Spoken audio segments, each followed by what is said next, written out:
15 acteurs adorés du grand public français ont vu leur parcours brisé par un lymphome.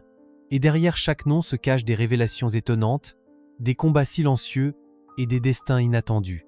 Dans cette vidéo, vous découvrirez les secrets méconnus, les tournants bouleversants et les histoires rares que personne ne vous avait jamais racontées. Numéro 1. Alain Delon. Le 24 août 2024, dans une maison silencieuse de Genève, les proches du comédien ont confirmé que l'icône du cinéma français avait quitté ce monde après une période marquée par un lymphome à cellule B. Le temps s'était arrêté pour des millions de spectateurs qui avaient grandi, rêvé et vieilli avec ses rôles. Ce jour de fin d'été, les journaux de France ont rappelé son aura incomparable, cette présence à l'écran qui mêlait intensité et fragilité, cette façon unique d'occuper l'espace sans élever la voix. Les hommages ont afflué, chacun rappelant une scène, une réplique, un regard qui avait traversé des générations. À cette date, les révélations sur son état de santé avaient surpris le public, car Alain Delon avait toujours cultivé une image de force contenue. Pourtant, selon les mots de son fils, la maladie l'accompagnait depuis un certain temps, parfois calme, parfois pesante, toujours secrète. Le lymphome n'avait pas seulement éprouvé son corps, il avait doucement retiré ce souffle puissant qui animait chacun de ses rôles. Au fil des derniers mois, il vivait entouré de ses enfants, dans une atmosphère faite de gratitude, de souvenirs et de longues conversations placées sous le signe de la sérénité. Les témoignages rapportent qu'il parlait encore de cinéma, d'amitié, de fidélité, de ces valeurs qui avaient façonné sa carrière. Le jour même de l'annonce, les salles et les plateformes françaises ont vu remonter en tête des visionnages ces films cultes. Le Guépard, Plein Soleil, Le Samouraï, La Piscine, chacun devenu un chapitre essentiel de sa légende. Le public redécouvrait son jeu tout en finesse, cette économie de gestes et de paroles qui créait une tension magnétique. On se souvenait aussi de ses collaborations fortes, de ses amitiés artistiques, de son rapport parfois tourmenté avec la célébrité. Sa filmographie semblait alors prendre une nouvelle dimension, comme si l'épreuve finale révélait la profondeur humaine qui nourrissait son art. Son départ ce 24 août 2024 a marqué un tournant symbolique, une époque entière semblait tirer sa révérence. Les messages venus de réalisateurs, d'acteurs et de spectateurs anonymes formaient un chœur unique, reconnaissant la place incontournable qu'il occupait dans la culture française. On parlait de lui comme d'un trésor national, d'un visage éternel, d'un homme dont le parcours avait mêlé éclat, sensibilité et intensité rare. À travers les hommages, on percevait une certitude partagée. Même si la maladie avait fini par emporter son souffle, son héritage, lui, resterait vivant dans la mémoire collective française pour de longues années encore. Numéro 2. Richard Harris. Le 25 octobre 2002, dans un hôpital de Londres où il séjournait depuis plusieurs jours, la presse britannique a confirmé que le comédien s'était éteint des suites d'une maladie de Hodgkin, une forme de lymphome qui l'affaiblissait depuis un certain temps. Ce jour-là, en France, les chaînes de télévision ont immédiatement diffusé des extraits de ses rôles marquants. Les spectateurs redécouvraient sa voix grave, son charme singulier et cette force intérieure qui lui permettait d'habiter chacun de ses personnages avec une intensité presque magnétique. Beaucoup se souvenaient de lui dans les grandes fresques historiques, d'autres dans des rôles plus intimistes où il révélait une sensibilité profonde. À la date de cette annonce, la surprise était grande. Malgré ses 72 ans, Richard Harris avait gardé une présence vigoureuse à l'écran. Ses apparitions récentes avaient montré un homme encore habité par le désir de jouer, de transmettre et de se réinventer.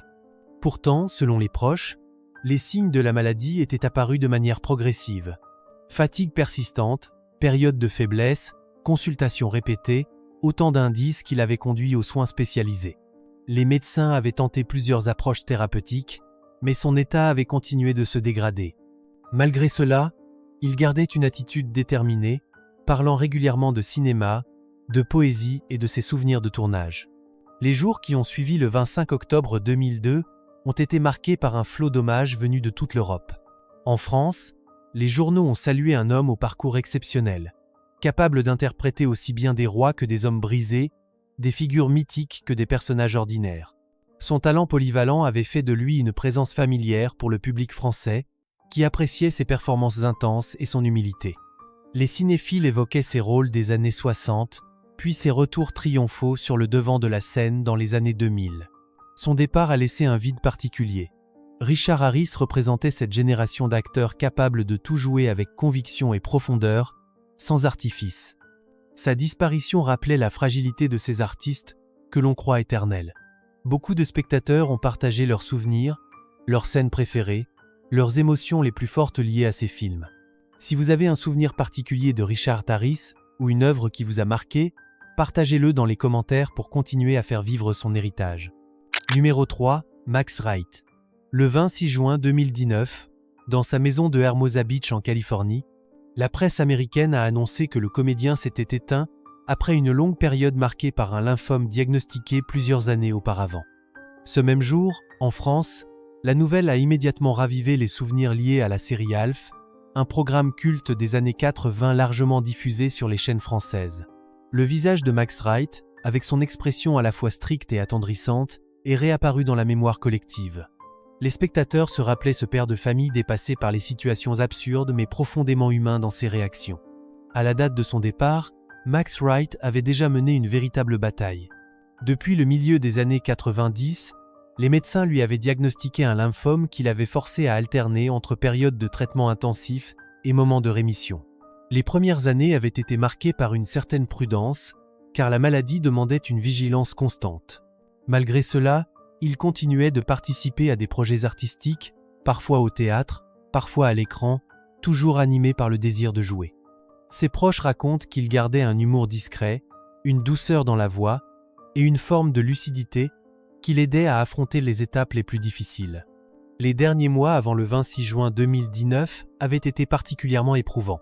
La fatigue persistante et les complications médicales l'avaient conduit à réduire ses activités et à se retirer progressivement de la vie publique. Il passait du temps auprès de sa famille, dans un environnement calme. Ceux qui l'ont côtoyé évoquent un homme profondément reconnaissant envers le public, conscient de l'impact durable de son rôle dans Alf. Il parlait souvent du lien particulier qu'il avait établi avec les téléspectateurs du monde entier, un lien qui s'était renforcé avec les rediffusions incessantes de la série.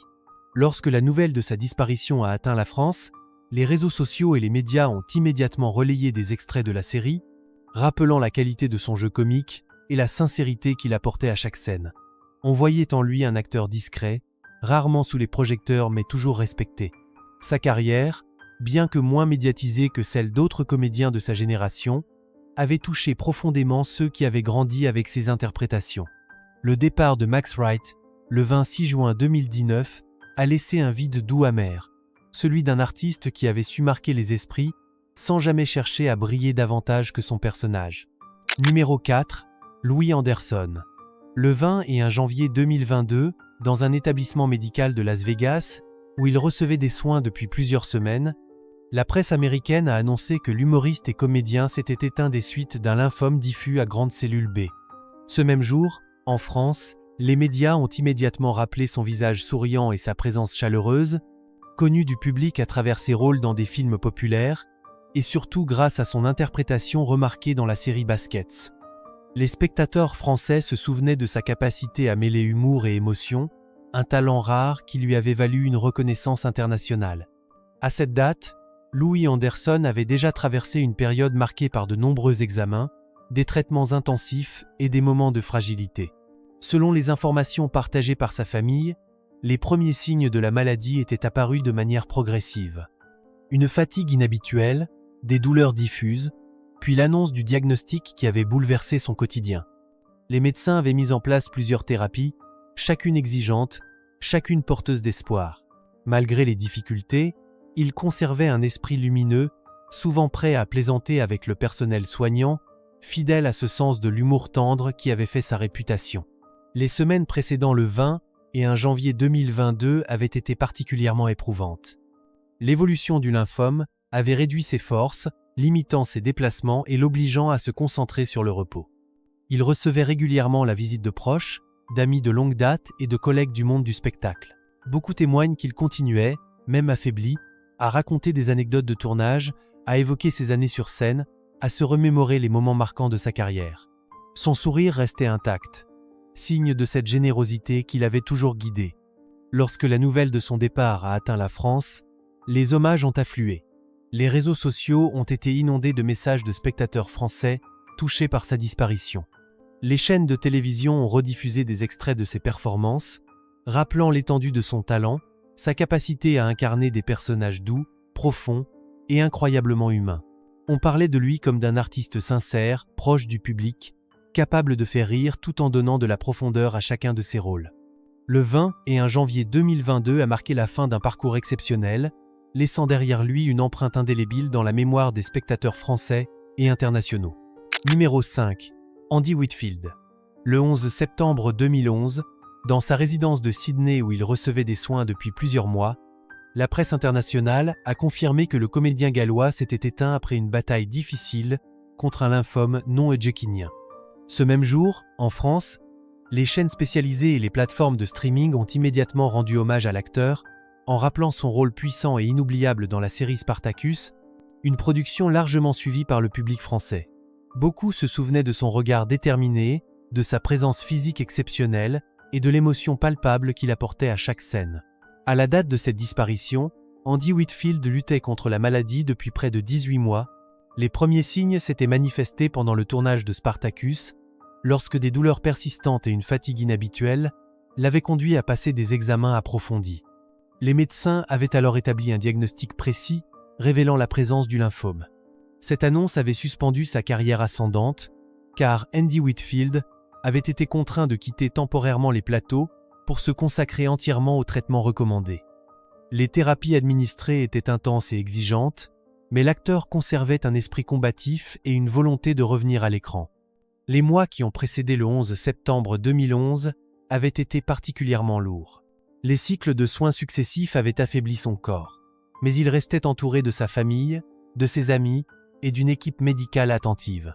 Ceux qui l'ont accompagné pendant cette période racontent qu'il gardait une attitude courageuse, souvent tournée vers l'espoir d'une guérison et d'un retour au travail. Il s'exprimait par moments dans de courts messages où transparaissait sa gratitude envers ses admirateurs et son profond attachement à l'art du jeu. Ses paroles sincères avaient touché un large public, y compris en France. Lorsque la nouvelle de sa disparition a été diffusée, le choc a été immense. Andy Whitfield n'avait que quelques années de notoriété internationale, mais il avait déjà conquis un public fidèle. En France, beaucoup ont salué un talent rare, un acteur capable de mêler puissance physique et intensité émotionnelle avec une grande justesse. Les hommages rappelaient que sa performance dans Spartacus avait marqué durablement les esprits. Le 11 septembre 2011 a ainsi scellé le destin d'un artiste dont la carrière avait été fulgurante, mais profondément mémorable, laissant une empreinte forte et indélébile dans le cœur des spectateurs français. Numéro 6. Steve Reeves. Le 1er mai 2000, dans un centre médical de San Diego où il était suivi depuis un certain temps, la presse américaine a annoncé que l'acteur emblématique des Péplums s'était éteint à la suite d'un lymphome qui avait progressivement fragilisé son état de santé. Ce jour-là, en France, les cinéphiles ont revu instantanément les images du héros musclé de Les Travaux d'Hercule, un film devenu culte grâce à ses nombreuses diffusions sur les chaînes françaises. Son visage, sa prestance et son charisme particulier ont ressurgi dans la mémoire du public, rappelant une époque où le cinéma d'aventure dominait les salles et où Steve Reeves incarnait l'idéal du héros invincible. À la date de son départ, Steve Reeves vivait depuis plusieurs mois avec les limites imposées par la maladie. Les premiers signes s'étaient manifestés par une fatigue persistante et une diminution visible de sa condition physique pourtant légendaire. Les médecins avaient rapidement initié des traitements adaptés, mais ceux-ci demandaient de longues périodes de repos qu'il avait tenu éloigné du monde du sport et des projets artistiques auxquels il restait très attaché. Malgré ces contraintes, il conservait une discipline exemplaire, un calme remarquable et une lucidité qui impressionnait son entourage. Les proches évoquent un homme profondément reconnaissant envers les personnes qu'il avait soutenues au fil des ans et conscient de l'affection que le public français continuait de lui porter, même des décennies après ses derniers rôles. Les semaines qui ont précédé le 1er mai 2000 avaient été marquées par un affaiblissement progressif. Steve Reeves passait le plus clair de son temps entouré de sa famille, dans une atmosphère paisible. Il parlait parfois de sa carrière, de ses tournages en Italie, de l'impact que ses films avaient eu dans le monde entier et de son étonnement face à la longévité de sa popularité en France. Cette relation particulière avec le public français provenait de son image d'homme fort mais simple, d'acteur sans excès, fidèle à une certaine idée de courage et de droiture. Lorsque l'annonce de sa disparition est arrivée en France, de nombreux passionnés de cinéma ont exprimé leur émotion. Les rediffusions spontanées de ses films ont rappelé l'importance de son influence dans le cinéma populaire européen. Les critiques soulignaient son charisme naturel, sa présence physique impressionnante et cette sincérité qui transparaissait dans chacun de ses rôles. Le 1er mai 2000 a marqué la fin d'un parcours hors du commun, celui d'un acteur devenu symbole d'une époque et dont la disparition a laissé un vide dans le cœur des amateurs de grands récits héroïques. Si vous avez un souvenir marquant lié à l'un de ces films, partagez-le dans les commentaires pour lui rendre hommage. Numéro 7. Ken Takakura. Le 10 novembre 2014, dans un établissement hospitalier de Tokyo, où il était suivi pour des problèmes de santé depuis plusieurs mois, la presse japonaise a annoncé que le célèbre acteur s'était éteint des suites d'un lymphome qui l'affaiblissait progressivement. En France, cette nouvelle a immédiatement trouvé un écho particulier parmi les passionnés de cinéma asiatique. Ken Takakura était considéré comme l'un des visages les plus marquants du cinéma japonais, souvent surnommé le Clint Eastwood du Japon pour son jeu sobre et sa présence magnétique. Les cinéphiles français se souvenaient de son rôle dans Le Chemin des Lucioles, dans Le Mouchoir jaune et dans des productions diffusées lors de festivals ou de cycles thématiques consacrés au cinéma asiatique. À cette date, Ken Takakura vivait depuis un certain temps avec les contraintes imposées par la maladie. Les premiers symptômes s'étaient manifestés par une fatigue inhabituelle et des périodes de faiblesse qui avaient surpris ses proches, car l'acteur avait toujours cultivé une image de force intérieure et de discipline rigoureuse. Les consultations médicales successives avaient confirmé la présence du lymphome et conduit à la mise en place de traitements adaptés. Les séances étaient longues et exigeantes, mais Ken Takakura conservait une attitude discrète, fidèle à sa personnalité. Il évitait d'exposer publiquement ses difficultés, préférant affronter les épreuves en privé, entouré d'un cercle restreint d'amis et de membres de sa famille. Les mois précédant le 10 novembre 2014 avaient été marqués par une diminution progressive de son activité. Il avait cessé de participer aux événements publics, limitant ses déplacements. Ceux qui l'ont vu durant cette période évoquent un homme calme, lucide, souvent plongé dans ses pensées.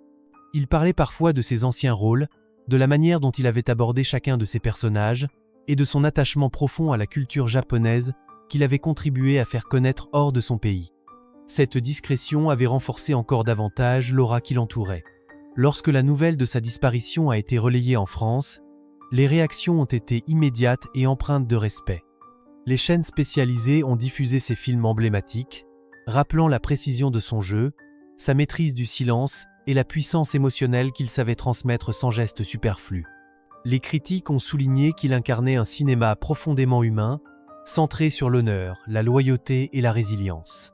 Le 10 novembre 2014 a marqué la fin d'un parcours exceptionnel, laissant une trace indélébile dans le cœur des spectateurs français qui voyaient en lui l'un des plus grands ambassadeurs du cinéma japonais. Numéro 8. Fred Thompson. Le 1er novembre 2015, dans une unité médicale de Nashville où il recevait un suivi régulier, les médias américains ont annoncé que le comédien s'était éteint des suites d'un lymphome qui l'affaiblissait depuis un certain temps. En France, cette nouvelle a rapidement circulé parmi les amateurs de séries télévisées. Fred Thompson était en effet un visage familier du public français grâce à son rôle marquant dans New York Police Judiciaire, la version française de Law & Order, où il incarnait avec une grande autorité le procureur Arthur Branche. Sa stature imposante, sa voix profonde et son jeu empreint de justesse avaient fait de lui une figure respectée de la télévision. À la date de cette annonce, Fred Thompson menait depuis plusieurs mois une lutte discrète contre la maladie. Les premiers signes s'étaient manifestés par une fatigue persistante et quelques douleurs qui l'avaient conduit à multiplier les consultations et examens. Les médecins avaient alors confirmé la présence du lymphome, entraînant la mise en place de traitements adaptés qui avaient exigé de longues périodes de repos. Malgré ces contraintes, il conservait une attitude déterminée, fidèle à son tempérament calme et réfléchi. Ceux qui l'entouraient parlent d'un homme patient, conscient de la gravité de la situation mais animé d'un profond désir de poursuivre ses activités, même de manière réduite. Les semaines précédant le 1er novembre 2015 avaient vu son état se fragiliser davantage. Fred Thompson, autrefois très actif, limitait de plus en plus ses déplacements. Il passait beaucoup de temps chez lui, entouré de sa famille, et entretenait un contact régulier avec plusieurs anciens collègues de tournage. Il évoquait à l'occasion des souvenirs de plateau, les longues journées de tournage et la satisfaction d'incarner un personnage apprécié du public. Sa carrière avait été marquée par un mélange singulier d'engagement public et de passion pour l'art dramatique, un équilibre qu'il avait toujours assumé avec humilité. Lorsque la nouvelle de sa disparition est arrivée en France, les réactions ont été nombreuses. Les chaînes de télévision ont diffusé des extraits de ces épisodes les plus marquants. Les critiques ont salué un acteur capable d'apporter profondeur et sincérité à des rôles souvent exigeants.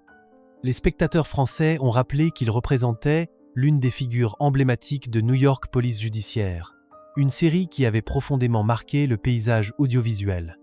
Le 1er novembre 2015 a ainsi marqué la fin d'un parcours riche et respecté, laissant dans la mémoire du public français l'image d'un comédien solide, intègre et profondément attachant. Numéro 9, Candy Darling. Le 21 mars 1974, dans un hôpital de New York où elle était soignée depuis plusieurs semaines, la presse américaine a annoncé que l'actrice et muse artistique s'était éteinte des suites d'un lymphome diagnostiqué peu de temps auparavant. En France, cette nouvelle a touché un cercle important d'admirateurs du cinéma indépendant et de la scène artistique liée à Andy Warhol. Candy Darling était déjà une figure emblématique, reconnue pour son élégance singulière et sa présence magnétique dans des films projetés dans plusieurs festivals et ciné-clubs français. Son image, à la fois fragile et flamboyante, avait marqué toute une génération d'artistes et de spectateurs. À la date de cette disparition, Candy Darling menait un combat silencieux contre une maladie qui avait progressé rapidement. Les premiers signes étaient apparus à la fin de l'année précédente, lorsque des douleurs persistantes et une grande fatigue l'avaient poussée à consulter. Les examens médicaux avaient révélé la présence du lymphome, entraînant une hospitalisation immédiate. Malgré l'annonce difficile, elle conservait un calme remarquable. Des lettres écrites durant cette période témoignent d'un esprit lucide, poétique et profondément sensible. Elle y évoquait son désir d'apporter encore quelque chose au monde artistique, même depuis son lit d'hôpital. Les semaines précédant le 21 mars 1974 avaient été marquées par une dégradation progressive de son état.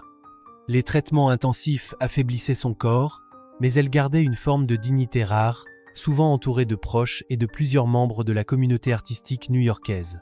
Ses visiteurs rapportaient qu'elle parlait encore de cinéma, de ses inspirations, de ses projets rêvés et de la reconnaissance inattendue que ses apparitions à l'écran lui avaient apportée, notamment en Europe. En France, les amateurs de films expérimentaux soulignaient souvent sa capacité à captiver l'attention par un simple regard ou un mouvement presque imperceptible. Lorsque l'annonce de sa disparition a atteint la France, les réactions ont été nombreuses au sein du milieu culturel. Les projections spéciales de ses films, les rétrospectives et les publications hommages ont rappelé l'importance de son rôle dans la scène artistique de la fin des années 60 et du début des années 70. Son parcours, bien que court, avait laissé une empreinte forte, celle d'une artiste qui avait su transformer chaque apparition en un moment singulier. Le 21 mars 1974 a marqué la fin d'une vie intense, mais l'image de Candy Darling demeure profondément associée à la liberté créative et à la poésie visuelle qui touchent encore les spectateurs français aujourd'hui. Numéro 10, Anne-Sophie Desval. Le 15 août 2006, dans un établissement hospitalier parisien où elle était suivie depuis plusieurs mois, la presse française a annoncé que la jeune comédienne s'était éteinte des suites d'un lymphome qui avait évolué rapidement. Ce jour-là, dans le milieu du théâtre et du cinéma d'auteur, la nouvelle a provoqué une onde de choc. Anne-Sophie Desval était connue pour ses rôles sensibles et sa présence lumineuse sur scène.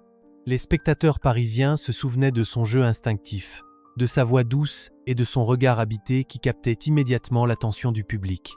Plusieurs metteurs en scène soulignaient déjà son potentiel rare, capable d'exprimer des émotions complexes sans jamais forcer le geste ou la parole. À la date de sa disparition, Anne-Sophie Desval vivait depuis un certain temps avec les effets du lymphome. Les premiers symptômes étaient apparus au début de l'année, sous la forme d'une fatigue persistante et de douleurs qui l'avaient obligée à interrompre temporairement ses répétitions. Les consultations médicales, d'abord rassurantes, avaient finalement révélé la présence de la maladie. Les traitements avaient été commencés immédiatement, mais ils exigeaient des périodes de repos prolongées qui l'avaient tenue éloignée des plateaux et des salles de théâtre. Malgré cela, elle continuait d'entretenir un lien fort avec ses collègues, envoyant des messages, partageant des idées de mise en scène et exprimant son désir profond de remonter sur scène dès que possible. Les semaines précédant le 15 août 2006 avaient été particulièrement difficiles. Les soins intensifs affaiblissaient son corps, mais elle conservait un calme remarquable, presque méditatif. Ses proches racontent qu'elle parlait encore du théâtre avec passion, évoquant ses rôles préférés, ses maîtres d'apprentissage et les projets qu'elle rêvait de porter.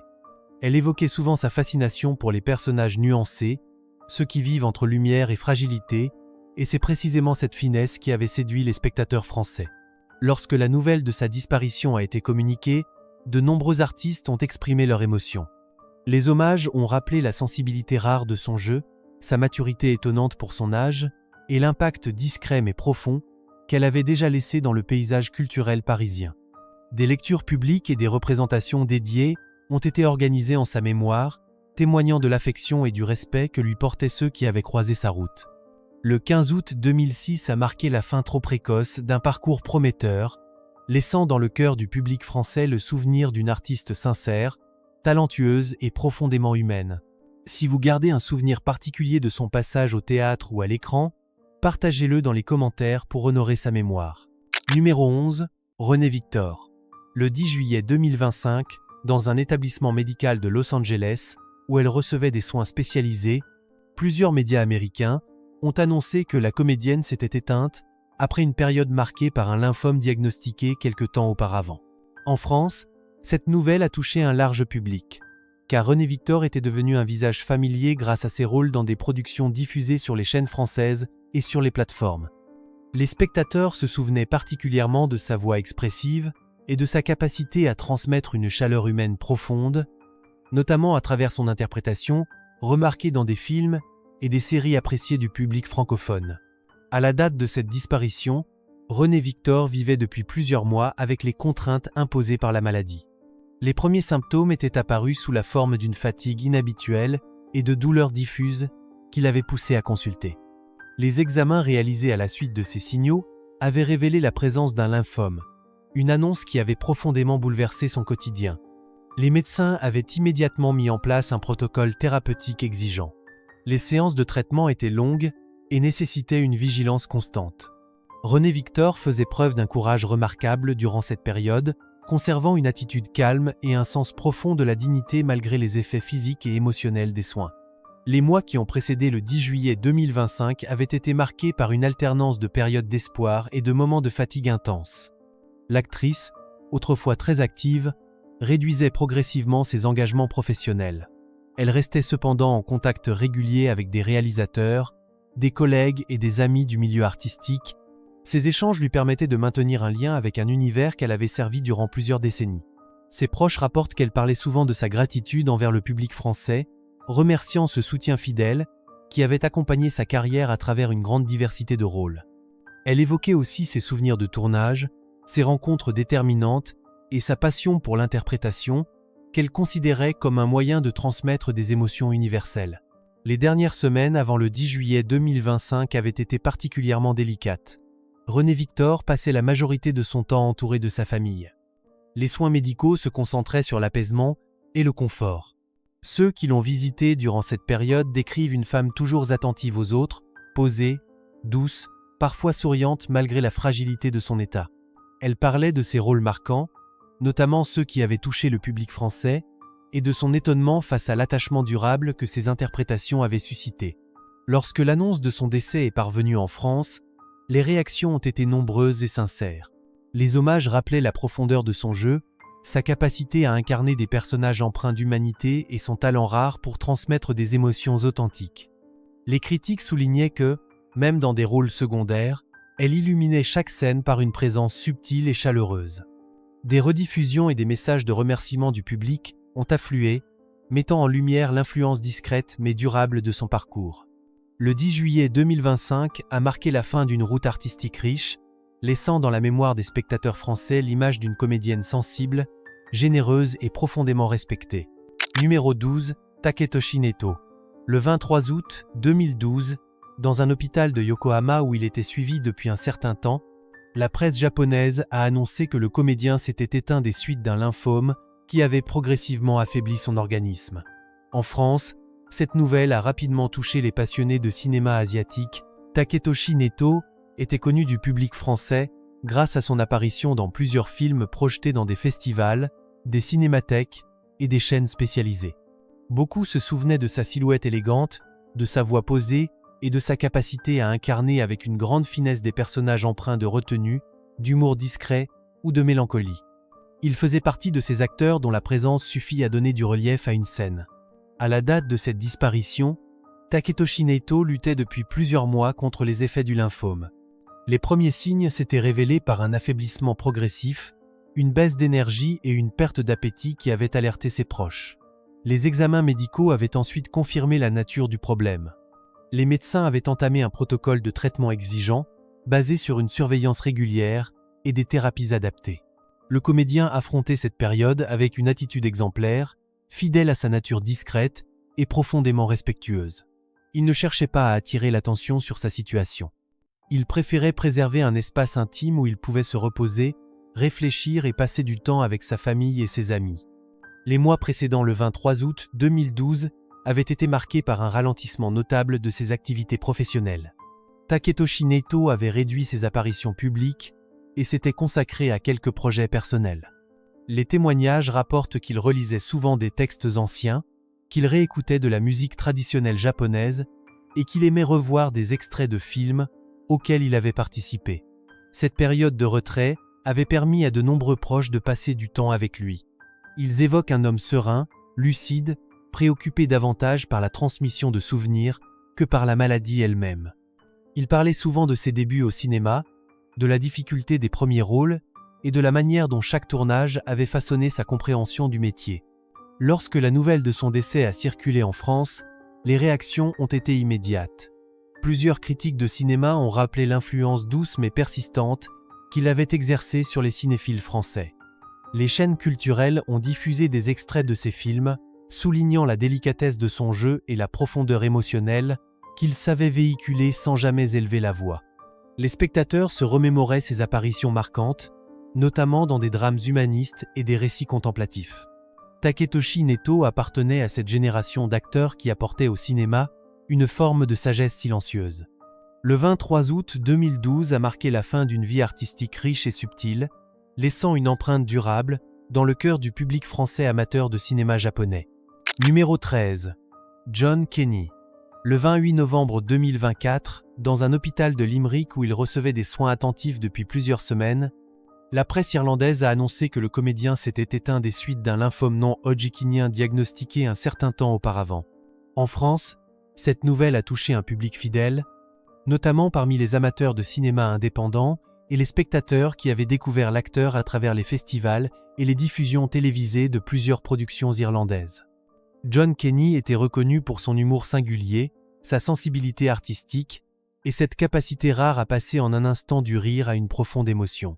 Son style spontané et chaleureux avait fait de lui un visage apprécié par de nombreux spectateurs francophones. À la date de cette disparition, John Kenny vivait depuis plusieurs mois avec les effets du lymphome. Les premiers signes étaient apparus sous la forme d'une fatigue inhabituelle et de douleurs persistantes qui l'avaient conduit à consulter. Les examens médicaux avaient apporté un diagnostic précis et les médecins avaient instauré un protocole de traitement adapté à son état. Les séances étaient exigeantes et demandaient une grande endurance, mais John Kenny affrontait cette période avec une détermination remarquable. Il restait fidèle à son tempérament ouvert, maintenant le contact avec son public grâce à des messages partagés sur ses réseaux ou à travers des interviews réalisées lorsqu'il se sentait suffisamment fort pour parler. Sa lucidité et son humour discret transparaissaient encore dans ses mots, rappelant l'humanité profonde qui avait guidé tout son parcours artistique. Les mois précédant le 28 novembre 2024 avaient été marqués par un affaiblissement progressif de son état physique. John Kenny participait de moins en moins aux événements culturels et limitait ses déplacements.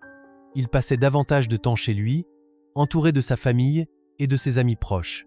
Ceux qui l'ont côtoyé durant cette période racontent qu'il évoquait souvent ses débuts sur scène, ses premiers spectacles avec son célèbre duo comique et les souvenirs marquants liés à la création de sketchs devenus incontournables en Irlande. Il parlait aussi de sa gratitude envers les spectateurs français qui avaient soutenu ses films et apprécié son jeu naturel, toujours nuancé et authentique. Lorsque l'annonce de sa disparition a atteint la France, les réactions ont été nombreuses et sincères.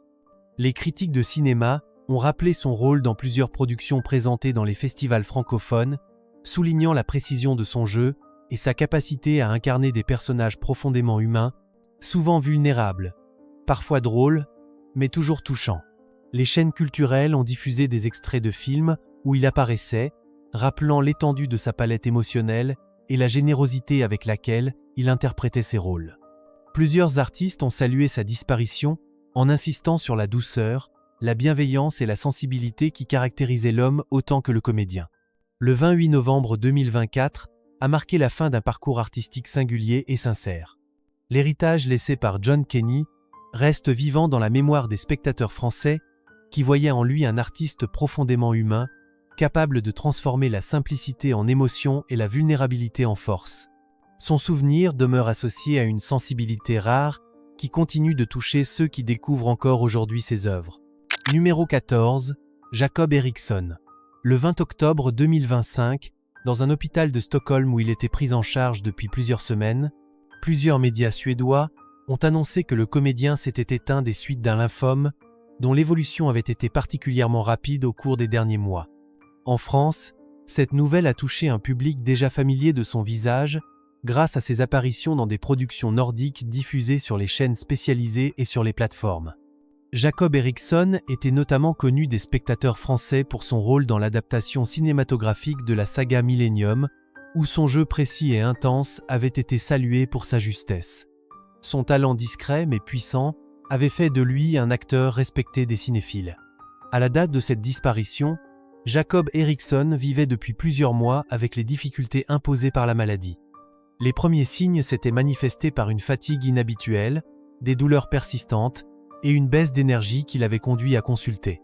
Les examens médicaux, réalisés dans le courant de l'année, avaient confirmé la présence d'un lymphome. Les médecins avaient alors mis en place un protocole de traitement exigeant. Les séances successives nécessitaient un suivi attentif et provoquaient des effets secondaires importants. Malgré ces contraintes, l'acteur conservait une attitude calme, empreinte d'humilité, fidèle à la personnalité réservée qu'il avait toujours montrée dans sa carrière. Les mois précédents, le 20 octobre 2025, avaient été marqués par une diminution progressive de ses activités professionnelles. Jacob Eriksson avait réduit ses engagements, renoncé à plusieurs tournages et privilégié les moments de repos nécessaires pour faire face au traitement. Ses proches rapportent qu'il restait profondément attaché à son métier. Il échangeait encore avec des réalisateurs, lisait des scénarios et parlait souvent de nouveaux projets qu'il espérait pouvoir reprendre si son état s'améliorait. Il trouvait un certain réconfort dans les discussions artistiques et dans la relecture de textes qui avaient marqué son parcours. Sa famille et ses amis décrivent un homme lucide, courageux et profondément attentif aux autres, même lorsque son état se fragilisait. Lorsque la nouvelle de sa disparition a été relayée en France, les réactions ont été nombreuses, particulièrement au sein du cercle des passionnés de cinéma scandinave. Plusieurs critiques ont rappelé sa capacité à incarner des personnages complexes sans jamais tomber dans l'excès. Son jeu retenu, parfois à peine murmuré, transmettait une intensité singulière qui avait conquis un public fidèle. Les chaînes spécialisées ont rediffusé certains extraits de ses films, soulignant l'élégance de son interprétation et la profondeur émotionnelle qu'il apportait à chaque rôle.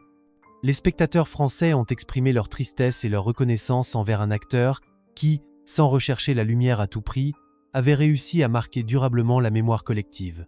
Le 20 octobre 2025 a ainsi scellé la fin d'un parcours artistique, sincère et exigeant. Jacob Eriksson laisse derrière lui l'image d'un comédien discret, talentueux, profondément humain, dont les performances continuent d'émouvoir ceux qui découvrent encore aujourd'hui son travail. Son héritage demeure associé à un cinéma sensible, authentique et exigeant. Numéro 15, Patty Yasutak. Le 13 septembre 2024, dans un hôpital de Los Angeles où elle recevait un suivi médical intensif, la presse américaine a annoncé que la comédienne s'était éteinte des suites d'un lymphome à cellules T diagnostiqué quelque temps auparavant. En France, cette nouvelle a touché un public fidèle, notamment parmi les amateurs de séries de science-fiction et les spectateurs qui l'avaient découverte à travers son rôle de l'infirmière Ogawa dans plusieurs productions de l'univers Star Trek. Sa présence douce, précise et profondément humaine avait fait d'elle un visage apprécié par un large public francophone qui voyait en elle une actrice capable de rendre crédible et touchant chaque rôle qu'elle incarnait. À la date de cette disparition, Patty Yasutak vivait depuis plusieurs mois avec les effets complexes du lymphome. Les premiers signes s'étaient manifestés par une fatigue inhabituelle et des douleurs diffuses qui l'avaient poussé à consulter. Les analyses médicales avaient confirmé la nature de la maladie et les médecins avaient immédiatement mis en place un protocole de traitement adapté. Les séances successives exigeaient une grande endurance et entraînaient des périodes de repos prolongées. Malgré ses contraintes, elle gardait un calme remarquable. Son entourage évoque une femme douce, attentive, toujours soucieuse de ne pas inquiéter ses proches. Elle restait en contact avec plusieurs collègues du milieu artistique, échangeant des messages remplis de bienveillance, de gratitude et parfois de souvenirs de tournage. Les mois précédant le 13 septembre 2024 avaient été marqués par un affaiblissement progressif. Patti Yasutak avait cessé toute activité professionnelle, se consacrant uniquement à ses soins et à sa famille. Ses proches racontent qu'elle parlait souvent de sa carrière avec une grande modestie, évoquant la chance d'avoir rencontré des équipes bienveillantes, des rôles qui lui tenaient à cœur et un public fidèle qui l'avait soutenu durant des décennies. Elle relisait parfois des scénarios, revoyait certaines productions auxquelles elle avait participé et exprimait une profonde reconnaissance envers tous ceux qui avaient accompagné son parcours. Lorsque la nouvelle de son décès a été relayée en France, les réactions ont été nombreuses. Les passionnés de science-fiction ont salué une actrice qui avait su donner une dimension humaine, intime et subtile à des rôles souvent secondaires mais essentiels à l'équilibre des récits. Les critiques ont souligné son talent discret, sa précision dans le jeu, sa capacité à transmettre une émotion sincère en quelques gestes. Plusieurs chaînes spécialisées ont rediffusé des extraits de ses apparitions les plus marquantes, rappelant combien elle avait contribué à l'univers télévisuel suivi par des millions de spectateurs. Le 13 septembre 2024 a marqué la fin d'un parcours artistique empreint de délicatesse et d'humanité. Patti Yasutak laisse derrière elle un héritage doux, lumineux et profondément respecté. Merci d'avoir suivi cette histoire jusqu'au bout. N'oubliez pas de vous abonner pour ne manquer aucune prochaine vidéo. À bientôt et prenez soin de vous.